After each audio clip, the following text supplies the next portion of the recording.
ಅದು 1997. ಹೊಸದಾಗಿ ಮದುವೆಯಾಗಿ ಮನೆಗೆ ಸೊಸೆ ಬಂದಿದ್ದಳು. ಮನೆಯಲ್ಲಿ ಎಲ್ಲಿ ನೋಡಿದರೂ ಖುಷಿಯ ವಾತಾವರಣ ಇತ್ತು, ಸಡಗರ ಇತ್ತು. ಆದ್ರೆ ಆ ಮದುವೆಯ ನಂತರ ಆ ಮನೆಯಲ್ಲಿ ಚಿತ್ರ ವಿಚಿತ್ರ ಘಟನೆಗಳು ಆರಂಭವಾಗಿದ್ದವು. ಮುಂದೆ 4 ವರ್ಷದಲ್ಲಿ 2 ವಿಚಿತ್ರ ಸಾವುಗಳು ಆ ಮನೆ ಕಂಡಿತ್ತು. ಆ ವಿಚಾರ ಅಂಥದ್ದೇನು ದೊಡ್ಡದಲ್ಲ. ಆದ್ರೆ ಮುಂದಿನ 10 ವರ್ಷಗಳ ಕಾಲ ಆ ಮನೆಯಲ್ಲಿ ದೊಡ್ಡವರಿಂದ ಹಿಡಿದು ಚಿಕ್ಕವರು ಕೂಡ ಒಂದೇ ರೀತಿಯ ಸಾವನ್ನ ಒಪ್ಪುತ್ತಿದ್ದರು. ಆದ್ರೆ ಹೀಗೆ ಒಂದೇ ರೀತಿ ಸಾವು ಆಗಲು ಕಾರಣ ಏನು ಅಂತ ಆ ಕುಟುಂಬದ ವ್ಯಕ್ತಿಗೆ ಅನುಮಾನ ಬಂದು ಪೊಲೀಸರಿಗೆ ಕಂಪ್ಲೇಂಟ್ ಕೊಟ್ಟಾಗ ಉಳಿದ ಕುಟುಂಬದ ಸದಸ್ಯರು ಅಲ್ಲದೆ ಪೊಲೀಸರು ಅಲ್ಲದೆ ಇಡೀ ನಗರವೇ ನಡಗಿ ಹೋಗಿತ್ತು. ಅಷ್ಟಕ್ಕೂ ಆ ಎಲ್ಲ ಸಾವುಗಳಿಗೆ 1997ರಲ್ಲಿ ನಡೆದ ಆ ಒಂದು ಮದುವೆಯ ಕಾರಣ ಅನ್ನುವ ನಿಗೂಢ ರಹಸ್ಯ ಬಯಲಾಗಿತ್ತು. ಹಾಗಾದ್ರೆ ಆ ಮದುವೆಗೂ ಆ 6 ಸಾವುಗಳಿಗೂ ಇರುವ ಕನೆಕ್ಷನ್ ಏನು ಅಂತ ಗೊತ್ತಾಗಬೇಕೆಂದ್ರೆ ನೀವು 1995ನೇ ಇಸವಿಗೆ ಹೋಗಬೇಕಾಗುತ್ತದೆ.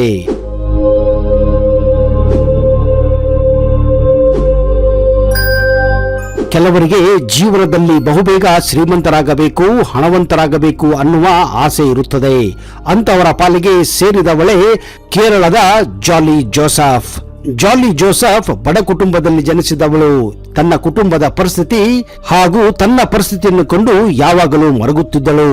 ಎಷ್ಟು ದಿನ ಅಂತ ಇದೇ ರೀತಿ ಹೊಲದಲ್ಲಿ ಕೆಲಸ ಮಾಡುತ್ತಾ ಕಾಲೇಜನ್ನ ಕಲಿಯಬೇಕು, ಇದೇ ರೀತಿ ಆದರೆ ತನ್ನ ಜೀವನ ಶಾಶ್ವತವಾಗಿ ಬಡತನದಲ್ಲಿ ಹೋಗುತ್ತದೆ ಅಂತ ಅವಳು ಅಂದುಕೊಂಡಿದ್ದಳು. ಅದು 1995ನೇ ಇಸವಿ. ಕೇರಳದ ತಮ್ಮ ದೂರದ ಸಂಬಂಧಿಕರಲ್ಲಿ ಒಬ್ಬರಾದ ಥಾಮಸ್ ಕುಟುಂಬದ ಗೃಹ ಪ್ರವೇಶಕ್ಕಾಗಿ ತನ್ನ ಕೆಲವು ಸಂಬಂಧಿಕರೊಂದಿಗೆ ಕೊಚ್ಚಿಕೊಡೆಗೆ ಹೋಗುತ್ತಾಳೆ. ಆ ಮನೆ ನೋಡುತ್ತಿದ್ದ ಹಾಗೆ ಅವಳಿಗೆ ಒಂದು ಅರಮನೆ ತರ ಇತ್ತು. ಇದ್ದರೆ ಇಂತಹ ಮನೆಯಲ್ಲಿ ಬದುಕನ್ನ ಮಾಡಬೇಕೆಂದು ಅವಳಿಗೆ ಆಸೆ ಹುಟ್ಟಿತ್ತು. ಹಾಗೆ ಹೀಗೋ ಮಾಡಿ ಆ ಮನೆಯನ್ನ ಪ್ರವೇಶ ಮಾಡಬೇಕೆಂದು, ಇದೇ ಮನೆಯಲ್ಲಿ ತನ್ನ ಮುಂದಿನ ಜೀವನವನ್ನು ನಡೆಸಬೇಕೆಂದು ಜಾಲಿ ಅಂದೇ ನಿರ್ಧಾರ ಮಾಡಿಬಿಟ್ಟಿದ್ದಳು. ಆಗ ಅವಳಿಗೆ ಕಣ್ಣಿಗೆ ಬಿದ್ದಿದ್ದೇ ಆ ಮನೆಯ ಮಾಲೀಕ ಟಾಮ್ ಥಾಮಸ್ ಹಾಗೂ ಅಣ್ಣಮ್ಮ ಥಾಮಸ್ ಅವರ ಮೊದಲ ಪುತ್ರ ರಾಯ್ ಥಾಮಸ್. ರಾಯ್ ಥಾಮಸ್ ಕೂಡ ಆ ಸಂದರ್ಭದಲ್ಲಿ ಕಾಲೇಜಿನಲ್ಲಿ ಓದುತ್ತಿದ್ದ. ಇವನನ್ನು ತನ್ನ ಪ್ರೀತಿಯ ಮೋಹದ ಜಾಲದಲ್ಲಿ ಪಟಾಯಿಸಬೇಕೆಂದು ಜಾಲಿ ನಿರ್ಧಾರ ಮಾಡೇ ಬಿಟ್ಟಿದ್ದಳು. ಅದು ಮೊಬೈಲ್ಗಳ ಕಾಲವಲ್ಲ, ಅದು ಗ್ರೀಟಿಂಗ್ಸ್ ಕಾರ್ಡ್ಗಳ ಕಾಲವಾಗಿತ್ತು. ಹೀಗಾಗಿ ಜಾಲಿ ಜೋಸೆಫ್ ರಾಯ್ ಥಾಮಸ್ಗೆ ವಾರಕ್ಕೊಂದು ಗ್ರೀಟಿಂಗ್ಸ್ ಕಾರ್ಡ್ ಅನ್ನ ಕಳಿಸಲು ಪ್ರಾರಂಭಿಸಿದ್ದಾಳೆ. ಅಷ್ಟೇ ಅಲ್ಲದೆ ಆಗಾಗ ಅವನ ಕಾಲೇಜಿಗೆ ಹೋಗಿ ಅವನನ್ನ ಭೇಟಿ ಕೂಡ ಆಗುತ್ತಿದ್ದಳು. ಇಬ್ಬರ ನಡುವೆ ಸ್ನೇಹ ಬೆಳೆದಿದೆ. ಆ ಸ್ನೇಹ ಪ್ರೀತಿಗೆ ತಿರುಗಿದೆ.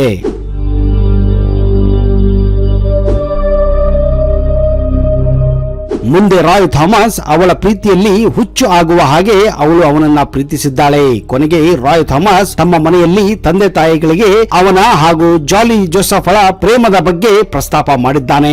ಮದುವೆ ಆದ್ರೆ ಅವಳನ್ನೇ ಮದುವೆ ಆಗುವುದು ಅಂತ ಹಠ ಹಿಡಿದಿದ್ದಾನೆ. ತಂದೆ ತಾಯಿಗಳು ಸಂಬಂಧಿಕರು ಆ ಮದುವೆ ಬೇಡ ಅಂದರೂ ಕೂಡ ರಾಯ್ ಥಾಮಸ್ ಕೇಳುವುದಿಲ್ಲ. ಕೊನೆಗೆ ಮಗನ ಮಾತಿಗೆ ಒಪ್ಪಿಗೆ ಕೊಟ್ಟು ಒಲ್ಲದ ಮನಸ್ಸಿನಿಂದ ಥಾಮಸ್ ದಂಪತಿಗಳು ಮದುವೆಗೆ ರೆಡಿಯಾಗುತ್ತಾರೆ. ಮದುವೆ ಆಗುವಾಗ ಜಾಲಿ ಜೋಸೆಫ್ ತಾನು ಎಂ.ಕಾಂ ಮಾಡಿರುವುದಾಗಿ ಹೇಳಿರುತ್ತಾಳೆ. ಮದುವೆ ಆಗುತ್ತಿದ್ದ ಹಾಗೆ ಮನೆಯಲ್ಲಿ ಜಾಲಿ ಎಲ್ಲರ ಜೊತೆಯೂ ಒಳ್ಳೆಯ ಸಂಬಂಧವನ್ನ ಬೆಳೆಸಿಕೊಳ್ಳುತ್ತಾಳೆ. ಯಾಕಂದ್ರೆ ಅವಳು ರುಚಿಯಾದ ಅಡಿಗೆ ಮಾಡುವುದರಲ್ಲಿ ಎಕ್ಸ್ಪರ್ಟ್ ಆಗಿದ್ದಳು. ಯಾರಿಗೆ ಏನು ಬೇಕೋ ಆ ತರದ ಅಡಿಗೆ ಮಾಡಿ ಬಡಿಸುತ್ತಿದ್ದಳು. ಈ ಸಮಯದಲ್ಲಿ ಮನೆಯ ಯಜಮಾನರಂತ ಟಾಮ್ ಥಾಮಸ್ ತಮ್ಮ ಕೆಲಸದಿಂದ ರಿಟೈರ್ಡ್ ಆಗುತ್ತಾರೆ. ಆದರೆ ಅವರ ಪತ್ನಿ ಅಣ್ಣಮ್ಮ ಥಾಮಸ್ ಇನ್ನೂ ಕೂಡ ಪಕ್ಕದ ಶಾಲೆಯಲ್ಲಿ ಒಂದು ಟೀಚರ್ ಆಗಿ ಕೆಲಸ ಮಾಡುತ್ತಿದ್ದರು. ಹೀಗಾಗಿ ಅಣ್ಣಮ್ಮ ಥಾಮಸ್ ಕೂಡ ಜಾಲಿಗೆ ನೀನು ಎಂ.ಕಾಂ ಮಾಡಿದ್ದೀಯಾ, ನೀನು ಕೂಡ ಎಲ್ಲೋ ಒಂದು ಕಡೆ ಕೆಲಸ ಮಾಡುವಂತ ಹೇಳುತ್ತಾರೆ. ಆದ್ರೆ ಅಣ್ಣಮ್ಮ ಥಾಮಸ್ ಅವರಿಗೆ ಜಾಲಿ ಜೋಸೆಫ್ ಸುಳ್ಳು ಹೇಳಿದ್ದಾಳೆ ಅನ್ನೋದು ಗೊತ್ತಿರುವುದಿಲ್ಲ. ನಿಜ ಹೇಳಬೇಕೆಂದ್ರೆ ಜಾಲಿ ಜೋಸೆಫ್ ಕೇವಲ PUC ಮಾತ್ರ ಓದಿದ್ದಳು. ಅವಳಿಗೆ ಗೊತ್ತಿತ್ತು ಯಾರು ಕೂಡ ಅವಳಿಗೆ ಕೆಲಸ ಕೊಡುವುದಿಲ್ಲ ಅಂತ. ಹೀಗಾಗಿ ತಾನು ಮನೆಯಲ್ಲಿ ಇದ್ದು ಆರಾಮವಾಗಿ ಜೀವನವನ್ನ ಸಾಗಿಸಬೇಕೆನ್ನುವುದು ಅವಳ ಆಸೆಯಾಗಿತ್ತು. ಈ ನಡುವೆ ಅಣ್ಣಮ್ಮ ಥಾಮಸ್ ಪದೇ ಪದೇ ತಮ್ಮ ಸೊಸೆಗೆ ಜಾಬ್ ಮಾಡುವಂತ ಹೇಳುತ್ತಿದ್ದರು. ಮನೆಯಲ್ಲಿ ಇದ್ದರೆ ನೀನು ಕಲಿತಂತಹ ಆ ಮಾಸ್ಟರ್ ಡಿಗ್ರಿ ವೇಸ್ಟ್ ಆಗುತ್ತದೆ, ನೀನು ಕೂಡ ಜೀವನದಲ್ಲಿ ಮುಂದೆ ಹೋಗಬಹುದು ಅನ್ನುವುದು ಅವರ ಆಸೆಯಾಗಿತ್ತು. ಆದರೆ ಅಣ್ಣಮ್ಮ ಥಾಮಸ್ರ ಮಾತುಗಳು ಜಾಲಿಗೆ ಕೊಂಚ ಕೂಡ ಇಷ್ಟ ಆಗುತ್ತಿರಲಿಲ್ಲ. ಹೀಗೆ ಬಿಟ್ಟರೆ ತನ್ನ ಅತ್ತೆ ತನ್ನನ್ನ ತುಂಬಾ ಪೀಡಿಸುತ್ತಾಳೆ ಅಂತ 2001ರ ಒಂದು ಸಾಯಂಕಾಲ ತನ್ನ ಹಳೆಯ ಬಾಯ್ ಫ್ರೆಂಡ್ ಮ್ಯಾಥ್ಯೂಸ್ ಅನ್ನ ಭೇಟಿಯಾಗಿ ಅವನ ಕೆಲಸ ಮಾಡುತ್ತಿದ್ದ ಜ್ಯುವೆಲರಿ ಶಾಪ್ ನಿಂದ ಸೈನೈಡ್ ಅನ್ನ ತರಿಸಿಕೊಳ್ಳುತ್ತಾಳೆ ಮತ್ತು ಅವಳು ಚಿಕನ್ ಕರಿ ಮಾಡಿ ಅಣ್ಣಮ್ಮ ಥಾಮಸ್ ಊಟ ಮಾಡುವ ತಟ್ಟೆಯಲ್ಲಿ ಸೈನೈಡ್ ಅನ್ನ ಬೆರೆಸುತ್ತಾಳೆ.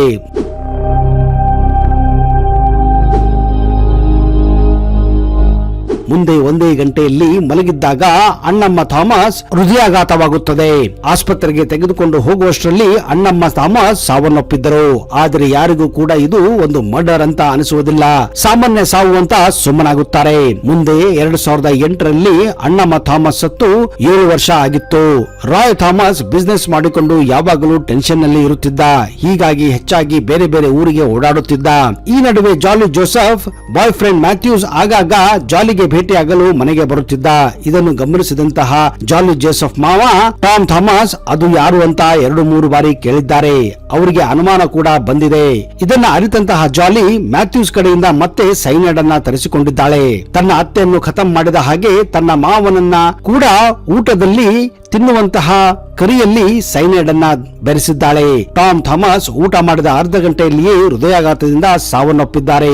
ಆಗಲೂ ಕೂಡ ಕುಟುಂಬಸ್ಥರಿಗೆ ಆಗಲಿ ಅಕ್ಕಪಕ್ಕದ ಜನರಿಗೆ ಆಗಲಿ ಯಾವುದೇ ರೀತಿಯ ಅನುಮಾನ ಕೂಡ ಬಂದಿಲ್ಲ. ಅದು ಕೂಡ ಸಹಜ ಸಾವು ಅಂತ ಸುಮ್ಮನಾಗಿ ಬಿಡುತ್ತಾರೆ. ಈ ನಡುವೆ ಜಾಲಿಯ ಗಂಡ ರಾಯ್ ಥಾಮಸ್ಗೆ ಬಿಸಿನೆಸ್ ನಲ್ಲಿ ಭಾರಿ ಏಟು ಬೀಳುತ್ತದೆ. ದಿನದಿಂದ ದಿನಕ್ಕೆ ಮನೆಯಲ್ಲಿ ದುಡ್ಡಿನ ಅಭಾವ ಕಾಣುತ್ತದೆ.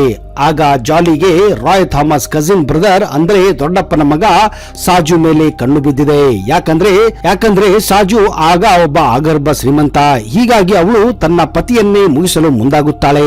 ಅದು 2011 ಅಕ್ಟೋಬರ್ 31ನೇ ತಾರೀಕು. ರಾಯ್ ರಾತ್ರಿ ಮನೆಗೆ ಬಂದಾಗ ಅವನ ಊಟದಲ್ಲಿ ಸೈನೈಡ್ ಬೆರೆಸಿಬಿಟ್ಟಿದ್ದಳು. ರಾಯ್ ಕೂಡ ಕೇವಲ ಅರ್ಧ ಗಂಟೆಯಲ್ಲಿಯೇ ಊಟ ಮಾಡಿ ಬಾತ್ರೂಮ್ ನಲ್ಲಿ ಹಾರ್ಟ್ ಅಟ್ಯಾಕ್ ಆಗಿ ಸತ್ತು ಬಿದ್ದಿದ್ದ. ಈ ರೀತಿ ಮನೆಯಲ್ಲಿ ಪದೇ ಪದೇ ಸಾವುಗಳು ಆಗುತ್ತಿರುವುದು ಕಂಡು ರಾಯ್ ಥಾಮಸ್ ಅಂಕಲ್ ರಾಬರ್ಟ್ಗೆ ಕೊಂಚ ಅನುಮಾನ ಬಂದಿದೆ. ಹೀಗಾಗಿ ಈ ಬಾರಿ ಅವರು ರಾಯ್ ಥಾಮಸ್ ಶವವನ್ನ ಪೋಸ್ಟ್ ಮಾರ್ಟಂಗೆ ಕಳಿಸಬೇಕೆಂದು ನಿರ್ಧಾರ ಮಾಡುತ್ತಾರೆ. ಆಗ ಆ ರಿಪೋರ್ಟ್ ನಲ್ಲಿ ಬರುತ್ತದೆ ರಾಯ್ ಥಾಮಸ್ ಸಾವು ಹೃದಯಾಘಾತದಿಂದ ಅಲ್ಲ, ಬದಲಾಗಿ ಸೈನೈಡ್ ತಿನ್ನುವುದರಿಂದ ಆಗಿದ್ದು ಅಂತ. ಹೀಗಾಗಿ ರಾಬರ್ಟ್ ಈ ಕೇಸನ್ನ ಹಾಗೋ ಹೀಗೋ ಮಾಡಿ ಪೊಲೀಸರಿಗೆ ವಹಿಸಬೇಕೆಂದು ಜಾಲಿ ಹತ್ತಿರ ಒಂದು ರಾತ್ರಿ ಡಿಸ್ಕಸ್ ಮಾಡಲು ಬರುತ್ತಾರೆ.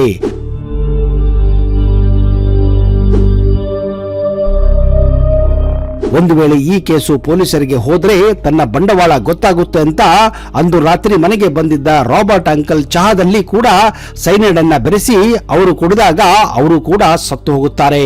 ಅವರು ಕೂಡ ಹೃದಯಾಘಾತದಿಂದ ಸಾವನ್ನಪ್ಪುವುದರಿಂದ ಅಲ್ಲಿಯೂ ಕೂಡ ಯಾರು ಕೂಡ ಅನುಮಾನಗೊಳ್ಳುವುದಿಲ್ಲ. ಮತ್ತೆ ಅಲ್ಲಿಂದ ಜಾಲಿ ಪಾರಾಗುತ್ತಾಳೆ. ಆದ್ರೆ ಜಾಲಿ ಇಷ್ಟಕ್ಕೆ ನಿಲ್ಲುವುದಿಲ್ಲ. ಹಾಗೋ ಹೀಗೋ ಮಾಡಿ ಸಾಜುವನ್ನ ಮದುವೆ ಆಗಬೇಕೆಂದು ಅವನನ್ನು ಕೂಡ ಅವಳ ಪ್ರೀತಿಯ ಜಾಲದಲ್ಲಿ ಸಿಲುಕಿ ಹಾಕಿಸುತ್ತಾಳೆ. ಅದು 2014 ಮೇ 1ನೇ ತಾರೀಕು. ಸಾಜು ಮನೆಗೆ ಹೋಗಿ ತಾನೇ ಅವತ್ತು ಊಟವನ್ನ ತಯಾರಿಸುತ್ತೇನೆ ಅಂತ ಸಾಜು ಹೆಂಡತಿ ಸಿಲಿ ಹಾಗೂ ಅವಳ ಮಗಳಿಗೆ ಊಟದಲ್ಲಿ ಸೈನೈಡ್ ಅನ್ನ ಬೆರೆಸಿ ಅವರು ಕೂಡ ಸಾಯುವ ಹಾಗೆ ಮಾಡುತ್ತಾಳೆ. ಆ ಸಮಯದಲ್ಲೂ ಯಾರಿಗೂ ಕೂಡ ಅನುಮಾನ ಬರದೇ ಇರುವುದು ವಿಚಿತ್ರವಾಗಿತ್ತು. ಈ ರೀತಿ 14 ವರ್ಷದಲ್ಲಿ ಬರೋಬ್ಬರಿ ಒಂದೇ ಕುಟುಂಬದ 6 ಜನರನ್ನ ಸೈನೈಡ್ ಹಾಕಿ ಕೊಂದು ಹಾಕಿದ್ದಳು. ಮುಂದೆ ಅವಳು ಸಾಜುವನ್ನ ಮದುವೆಯಾಗಿದ್ದಾಳೆ. ಆ ಮದುವೆಯೇ ಥಾಮಸ್ ಕುಟುಂಬದ ಉಳಿದ ಸದಸ್ಯರಿಗೆ ಅನುಮಾನ ಹುಟ್ಟಲು ಪ್ರಾರಂಭಿಸಿದ್ದು. ಹೌದು, ರಾಯ್ ಥಾಮಸ್ ತಂಗಿ ರೆಂಜಿನ್ ಥಾಮಸ್ ಜಾಲಿ ಮೇಲೆ ಅನುಮಾನ ಪಟ್ಟಿದ್ದಾಳೆ. ಆ ಅನುಮಾನವೇ ಅವಳಿಗೆ ಪೊಲೀಸರತ್ತ ಹೋಗಿ ಅದರ ಬಗ್ಗೆ ಡಿಸ್ಕಸ್ ಕೂಡ ಮಾಡಿದ್ದಾಳೆ. ಹೀಗಾಗಿ ಅವಳು ಪೊಲೀಸ್ ಕಂಪ್ಲೇಂಟ್ ಅನ್ನ ಕೊಟ್ಟು ಇಷ್ಟು ವರ್ಷ ಸಾವನ್ನಪ್ಪಿದ ಎಲ್ಲ ಶವಗಳನ್ನ ಸ್ಮಶಾನದಿಂದ ತೆಗೆಸಿ DNA ಟೆಸ್ಟ್ ಮಾಡಲು ಒತ್ತಾಯ ಮಾಡಿದ್ದಾಳೆ.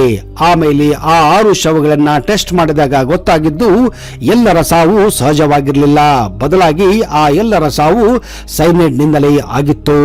2019 ಪೊಲೀಸರು ಜಾಲಿಯನ್ನ ಕರೆದುಕೊಂಡು ಹೋಗಿ ವಿಚಾರಣೆ ನಡೆಸಿದಾಗ ನಡೆದಿದ್ದನ್ನೆಲ್ಲ ಜಾಲಿ ಜೋಸೆಫ್ ಬಾಯ್ಬಿಟ್ಟಿದ್ದಾಳೆ.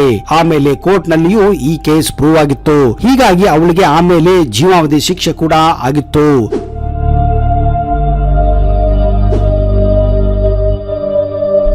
ಸ್ನೇಹಿತರೆ, ನಾವು ಹಲವಾರು ಸೀರಿಯಲ್ ಕಿಲ್ಲರ್ಸ್ ಗಳನ್ನ ನೋಡಿರಬಹುದು. ಆದ್ರೆ ತನ್ನ ಕುಟುಂಬದವರನ್ನೇ ಸರ್ವನಾಶ ಮಾಡಿದಂತಹ ಈ ಸೀರಿಯಲ್ ಕಿಲ್ಲರ್ ಯಾವ ರೀತಿ ಇರಬಹುದು ಎಂದು ಊಹಿಸಲು ಕೂಡ ಸಾಧ್ಯವಾಗುವುದಿಲ್ಲ. ದುಡ್ಡಿಗೋಸ್ಕರ ಜನ ಯಾವ ಮಟ್ಟಕ್ಕೆ ಇಳಿತಾರೆ ಅನ್ನೋದಕ್ಕೆ ಈ ಜಾಲಿ ಜೋಸೆಫ್ ಕಥೆಯೇ ಸಾಕ್ಷಿಯಾಗಿದೆ. ಹೌದು, ಈ ನೈಜ ಘಟನೆಯನ್ನು ಆಧರಿಸಿದ ಒಂದು ವೆಬ್ ಸಿರೀಸ್ ನೆಟ್ಫ್ಲಿಕ್ಸ್ ನಲ್ಲಿ 2023ರಲ್ಲಿ ಸೈನೈಡ್ ಅಂಡ್ ಕರಿ ಎನ್ನುವ ಒಂದು ಸಿರೀಸ್ ಬಿಡುಗಡೆಯಾಗಿತ್ತು.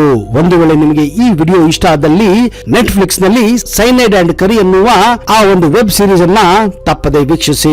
ಆ ಒಂದು ವೆಬ್ ಸಿರೀಸ್ ನಲ್ಲಿ ಇದರ ಬಗ್ಗೆ ಇನ್ನಷ್ಟು ಡೀಟೇಲ್ ಆಗಿ ಮಾಹಿತಿಯನ್ನ ಕೊಡಲಾಗಿದೆ. ಆ ಒಂದು ವೆಬ್ ಸಿರೀಸ್ ಆಧಾರವಾಗಿಯೇ ಈ ವಿಡಿಯೋನ ಕೂಡ ಮಾಡಲಾಗಿದೆ. ಇಂತಹದೇ ಇನ್ನಷ್ಟು ಇಂಟ್ರೆಸ್ಟಿಂಗ್ ಥ್ರಿಲ್ಲರ್ ಮಾಹಿತಿಗಳೊಂದಿಗೆ ಮುಂದಿನ ಸಂಚಿಕೆಯಲ್ಲಿ ಸಿಗುತ್ತೇನೆ. ಅದನ್ನು ನಿರೀಕ್ಷಿಸಿ ಹಾಗೂ ವೀಕ್ಷಿಸಿ.